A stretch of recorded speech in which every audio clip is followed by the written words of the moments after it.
केन्द्रापड़ा जिला राजनगर रे चांचल्य दशम श्रेणी छात्री नाबालिका को टेकी नहीं निछाटिया स्थान में गण दुष्कर्म करा जायथिबा अभियोग।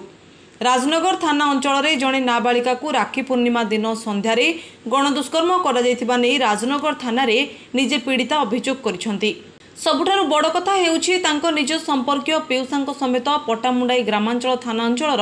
4 जण युवकों सह मोट 5 जण को राजनगर पुलिस गतकाली राति उठाई आनिथिबा बेले पुलिस अधिक तदंत जारी रखिछि। राजनगर धीरेन्द्र मल्लिक रिपोर्ट लेबलाई पड़िया। भालुन ठाकुर आने बापा मो मामू घर कहीं नथिले बो भी नथिले कौट जाते मुझे कहना सी तार शनिवार 9 तारिख जाइए पड़ी तार 6टा 7-6टा बेले जाइए मुझे खोजा आम कला घर आउ ना घर फोन कली फोन कला बेले एम सब प्रोब्लेम है कहला घर लोक कहले सी कौट जाइए आसब एमती प्रोब्लेम है पीसाटा कौन नहीं गले कहले कौन ठाकुर जी आम कौन औपदा औपदा जावाई एमती कौन प्रोब्लेम कर कुंदुपुर से रोड रे पीसा पीसा आपन को निज पीसा से ना संपर्क पीसा कौन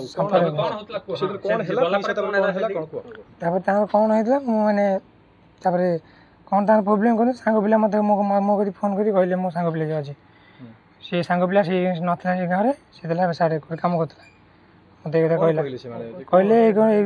दुष्कर्म हो सी मो भौणी भौणी से जाना बुझल सी भौणी जाना सी कह मोर हापी कि मोर नाम चिन्ह सी एम प्रोब्लेम है झीटा शनिवार एफआईआर कल से झील मैंने सब कथा कहला डिटेल खोली तो बुझल से माई घर जानले जानिक कहले सब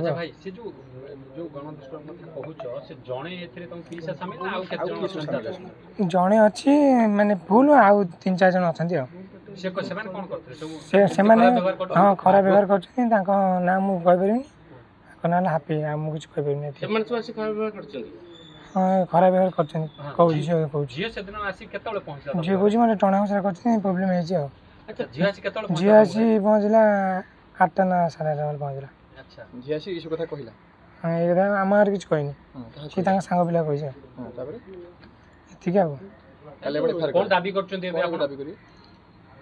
कह माने केसटा छोट पिलाटा 15 वर्ष होती केसटा करदे कौन केमती कठोर दंड दाबी करिवे दंड से रही था जीवन सारा सर ये झियो पीसा आगु संपर्क थे ना सेही दिन हठात एमती घटना घटिछि हठात कि घटना घटला से कहले हमर नेक जिमी ठाकुर कदी एमती प्रॉब्लम है जे एमती घटना है जे आगु तंगा किछ संपर्क थे से झियो पीसा ना छोड़ा